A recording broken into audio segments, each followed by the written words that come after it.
नमस्कार दोस्तों, स्वागत है सोमस बायोलॉजी के और एक हेल्थ कंसर्न वीडियो में। इस वीडियो में हम बात करने वाले हैं फंगल इन्फेक्शन के बारे में। फंगल इन्फेक्शन का ट्रीटमेंट क्या है, एंटी फंगल मेडिसिन क्या आता है, एंटी फंगल मेडिसिन घर पे आप कौन सी इस्तेमाल कर सकते हो, कैसे आप फंगल इन्फेक्शन को घर पे ठीक कर सकते हो, इसके बारे में डिटेल में बात करेंगे। देखो, फंगल इन्फेक्शन एक बहुत ही ढीठ किस्म की इन्फेक्शन होता है। बैक्टीरियल इन्फेक्शन का बात यह होता है कि बैक्टीरिया एंटीबायोटिक आप ले लो, 5 दिन के कोर्स से 7 दिन के कोर्स से आप ठीक हो जाओगे। फंगल इन्फेक्शन ऐसा होता है कि आप 10 दिन खा लिया, आपको लगेगा आप ठीक हो गए हो, फिर से वो आ जाएगा, फिर से आप ले रहे हो, फिर से आ रहा है। किसी किसी इंसान में तो फंगल इन्फेक्शन लाइफ लॉन्ग लगा रहता है, किसी किसी इंसान में 1 साल 2 साल 3 साल तक चलता रहता है। और ये ऐसे ऐसे जगह पर होता है कि आप बोल भी नहीं सकते। प्राइवेट पार्ट्स पे होता है, अलग अलग लोकेशन पे, जहाँ पे ज़्यादा एयर बॉडी में नहीं आता है, उस जगह पे ज़्यादा इन्फेक्शंस होता है। वहाँ पर क्लीननेस की कमियां से ये इन्फेक्शंस होते हैं। और जिस जिस जगह पे ज़्यादा ह्यूमिडिटी है वहाँ पे फंगल इन्फेक्शन होने की चांस बहुत बढ़ जाता है। हिंदुस्तान के मैक्सिमम जगह ही, क्योंकि ट्रॉपिकल कंट्री है, मैक्सिमम जगह ही ह्यूमिडिटी बहुत ज़्यादा है, वहाँ पे फंगल इन्फेक्शन बहुत ज़्यादा होता है। क्योंकि फंगस जो है ह्यूमिड कंडीशन में ग्रो करता है, ड्राई में रखोगे तो वो ग्रो नहीं करेगा, मर जाएगा। तो यहाँ पे आपको बताएंगे कि फंगल इन्फेक्शन का ट्रीटमेंट कौन कौन सी प्रकार के मेडिसिन है हमारे हाथ में अवेलेबल, उसको कैसे इस्तेमाल करना है। फंगल इन्फेक्शन सारे बॉडी के एनी बॉडी पार्ट्स में हो सकता है। पर्टिकुलरली स्किन पे बहुत सारा फंगल इन्फेक्शन होता है। हेयर, स्कैल्प, बालों में नहीं मगर जो स्कैल्प होता है वहाँ पे होता है, जहाँ से डैंड्रफ पैदा होता है। बेसिकली वो ड्राई सेल होता है। ज़्यादा डैंड्रफ होना वो भी एक निशानी होता है कि वहाँ पे कुछ फंगल इन्फेक्शन चल रहा है। स्किन पे तो बहुत सारा फंगल इन्फेक्शन होता है, ओपन स्किन पे तो होता ही है, उसके साथ साथ आर्म पिट और प्राइवेट पार्ट्स के एरिया जो होता है वहाँ पे भी ज़्यादा अमाउंट पे फंगल इन्फेक्शन होता रहता है, साल भर चलता रहता है। और नाखूनों की जो कॉर्नर्स है वहाँ पे भी बहुत ज़्यादा होता है, खास करके जो लोग ठीक से पैर क्लीन नहीं करते हैं, पैर में ज़्यादा दिखाया जाता है। और पैर में अगर आप स्टैग्नेंट वाटर जो पानी होता है वहाँ पर ज़्यादातर जाते हो, ऐसे काम करते हो और पानी हाथ में ज़्यादा लगता है या पैर में ज़्यादा लगता है, वहाँ पर जाके आपका फंगल इन्फेक्शन होता है, जहाँ से धीरे धीरे नाखून धीरे धीरे ब्रेक होने लगता है और वहाँ पे भी बदबू आने लगता है। तो ये फंगल इन्फेक्शन बहुत ही एकदम बेकार किस्म का इन्फेक्शन है। इसको ठीक करने के लिए 3 प्रकार का यहाँ पे हमारे हाथ में एंटी फंगल मेडिसिन है। जैसे कि एंटीबायोटिक होता है जो जाके बैक्टीरिया को मारता है, एंटी फंगल्स होता है जो जाके फंगल्स को मारेगा। अब देखो, फंगस की लाइफ साइकिल, फंजाई, फंगस मतलब मल्टीपल, फंजाई जो है मल्टीपल में बोला जाता है। यहाँ पर फंजाई इसकी लाइफ साइकिल जो है बहुत ही मतलब टाइम कंज्यूमिंग है। जैसे कि बैक्टीरिया बहुत जल्दी जल्दी डिवाइड करता है, फंगाई थोड़ा टाइम लेता है डिवाइड करने में। और ये जो इन्फेक्शन है ये धीरे धीरे एक जगह पे बॉडी में तो स्टार्ट होता है, मगर वहाँ से लेकर बॉडी के अलग अलग हिस्सा में ये पहुँच सकता है। जी हाँ, इसको हम सिस्टेमिक इन्फेक्शन बोलते हैं। तो फंगल इन्फेक्शन जो सिस्टेमिक होता है, लॉन्ग रन इन्फेक्शन होता है। बैक्टीरियल इन्फेक्शन रीजनल होता है और शॉर्ट रनिंग होता है। तो अब देखो, फंगल इन्फेक्शन में ट्रीट करने के लिए 3 प्रकार के मेडिसिन यहाँ पे हम बात करेंगे। एक तो है टॉपिकल ऑइंटमेंट, टॉपिकल क्रीम, जो fungal anti fungal cream, anti fungal ointment आता है। टॉपिकल मतलब जो कि स्किन के ऊपर लगाना होता है। दूसरे किस्म का जो है वो है एंटी फंगल ओरल मेडिकेशन, जो कि टैबलेट के फॉर्म में आता है। उसके थर्ड टाइप का जो मेडिसिन है वो होता है एंटी फंगल इंजेक्शंस। अब ये तीनों प्रकार के अलग अलग प्रकार के मेडिसिन क्यों हैं? देखो, टॉपिकल जो क्रीम है, anti fungal cream, anti fungal ointment, सबसे ज़्यादा बिकता है, सबसे ज़्यादा चलता है, क्योंकि जो इन्फेक्शंस होता है वो स्किन के ऊपर होता है। ठीक है, तो टॉपिकल क्रीम से ही ठीक हो जाता है।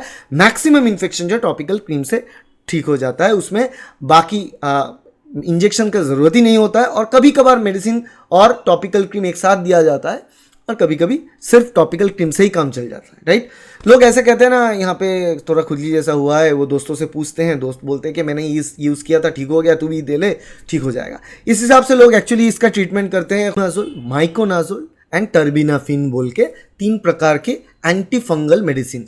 Okay, clotrimazole, miconazole. आप देखेंगे जो भी एंटी फंगल मेडिसिन है, मैं यहाँ पर ब्रांड नेम नहीं बोल रहा हूँ, मैं यहाँ पर कंपनी के नाम नहीं बोल रहा हूँ, मैं केमिकल नेम बोल रहा हूँ। तो यहाँ पे क्लोट्रीमाजोल, माइकोनाजोल, टर्बिनाफिन, ये सारे प्रकार का जो मेडिसिन ये एंटी फंगल है। जो लास्ट में एजोल बोल के आता है ना, जनरली ज़्यादातर केसेस में वो एंटी फंगल ही होता है। तो ये टॉपिकल क्रीम में आता है। टॉपिकल क्रीम के अंदर ये कॉम्पोजिशन रहता है, एक बहुत अच्छा क्रीम है, लुलिफिन बोल के ये कंपनी का नाम है, आप ट्राई करके देख सकते हो। अगर प्राइवेट पार्ट्स में ऐसे फंगल इन्फेक्शन कंफर्म्ड है तो आपको वो कंफर्म करना है डॉक्टर से। अब उसके बाद आता है ओरल एंटीफंगस, जो कि आपको टैबलेट्स लेना पड़ता है। तो ओरल एंटीफंगल कब चाहिए होता है? जब इन्फेक्शन फैल जाता है। मतलब ऐसा हो गया कि फंगल इन्फेक्शन आपको साल में मतलब 6 महीने हो गया, ठीक नहीं हो रहा है, आप क्रीम लगा रहे हो, जा रहा है, गायब हो रहा है, फिर से हो रहा है, तो तब जाके ओरल टैबलेट्स आपको लेना पड़ता है। और जो टैबलेट लेना है उसके साथ साथ क्रीम भी लगाना पड़ता है। तो टैबलेट जो है फ्लूकोनाजोल, इट्राकोनाजोल और voriconazole. Fluconazole, itraconazole, voriconazole, 3। Fluconazole बहुत ही ज़्यादा यूज़ होने वाले एक एंटीफंगल टैबलेट है। बहुत से मार्केट में इसका नाम है फ्लूकोज, ये वो बोल के। तो फ्लूकोनाजोल बहुत ही फेमस एक मेडिसिन है जो कि ओरली लिया जाता है। उसके बाद आ जाते हैं थर्ड और तीसरे प्रकार के, जो है इंट्रावेनस एंटीफंगल, जो कि आईवी इंजेक्शन के तौर पे देना पड़ता है। अब इंट्रावेनस एंटीफंगल हर वक्त तो चाहिए नहीं होता, ये तभी चाहिए होता है जब आपकी कंडीशन लाइफ थ्रेटनिंग हो जाए, आपका लाइफ डिपेंड कर रहा है इसके ऊपर। क्योंकि फंगल इन्फेक्शन जब सिस्टेमिक हो जाता है वो जाके शरीर के बहुत से जगह पे ऐसा डैमेज करता है कि उससे एक इंसान की मौत भी हो सकता है। जी हाँ, तो तब जाके आपको मेडिसिन मतलब ओरल एंटी फंगल या फिर टॉपिकल क्रीम देने से कोई फायदा होगा नहीं, तब जाके इंजेक्शन देना पड़ता है। तब इंजेक्शन के फॉर्म पे फ्लूकोनाजोल आता नहीं है, इंजेक्शन के फॉर्म पे माइक्रोनाजोल आता नहीं है। तब क्या आता है? तब दोनों प्रकार के एम्फोटेरिसिन बी एंड कैस्फोफंजिन बोल के दो आता है, कैस्फोफंजिन और एम्फोटेरिसिन बी।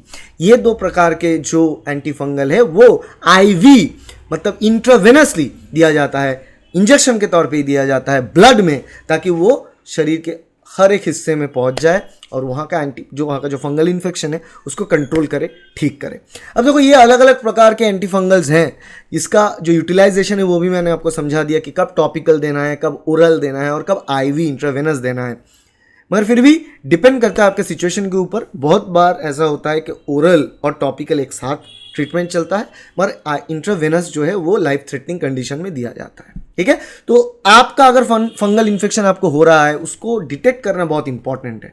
लोग उसको अवॉइड कर देते हैं क्योंकि वो बहुत स्लो ग्रो करता है, धीरे धीरे ग्रो करता है। लोग सोचते हैं यार कुछ नहीं है, देख लेंगे बाद में, धीरे धीरे क्रीम लगा रहे हैं, ठीक हो रहे हैं। अब ऐसे इसको अवॉइड मत करो क्योंकि ये लगा रहेगा आपके लाइफ के साथ। तो इसीलिए बेहतर होता है कि आप उसको टेस्ट कर ले, पहले चेक करवा ले डॉक्टर से, वो फंगल है तो उसका हिसाब से ट्रीटमेंट चालू करें। और ट्रीटमेंट चलता रहेगा 6 महीने 9 महीने। और सबसे बड़ी बात होता है कि अगर आप फंगल इन्फेक्शन के ट्रीटमेंट पे हो तो वहाँ पर आप ठीक हो जाएं, मतलब बाहर से देख रहे हो क्या सब ठीक हो गया, स्किन पे इन्फेक्शन था, कुछ नहीं, अब नॉर्मल है, फिर भी आपको ट्रीटमेंट कंटिन्यू रखना है कुछ महीने तक, अदरवाइज वो फिर से आएगा। क्योंकि वो उसका जो स्पोर होता है फंगल वो रह जाता है, उसका जो लाइफस्टाइल है वो डिटेल में कभी बाद में बात करेंगे, तो उस हिसाब से होता है। इसीलिए बहुत इंपॉर्टेंट होता है कि फंगल इन्फेक्शन में आपका ट्रीटमेंट का टाइमलाइन बहुत बड़ा होता है, वो चीज़ आपको ध्यान में रखना होता है। अगर एंटीफंगल ओरल टैबलेट है वो भी आपको हफ्ते में एक बार या फिर 14 दिन में एक बार ही लेना पड़ता है, तो वो भी एक चीज़ है, लोग भूल जाते हैं कि 14 दिन बाद एक बार लेना है,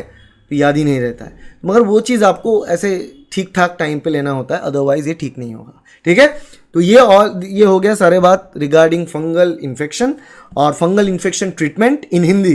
तो अगर आपको फंगल इन्फेक्शन है इस ट्रीटमेंट से काम आ जाएगा। वीडियो अच्छा लगे तो वीडियो को लाइक ज़रूर करना, शेयर करना अपने दोस्तों के साथ, कलीग के साथ, और सब्सक्राइब करना इस चैनल को ताकि ऐसे वीडियो आपको मिलता रहे। Thank you, bye.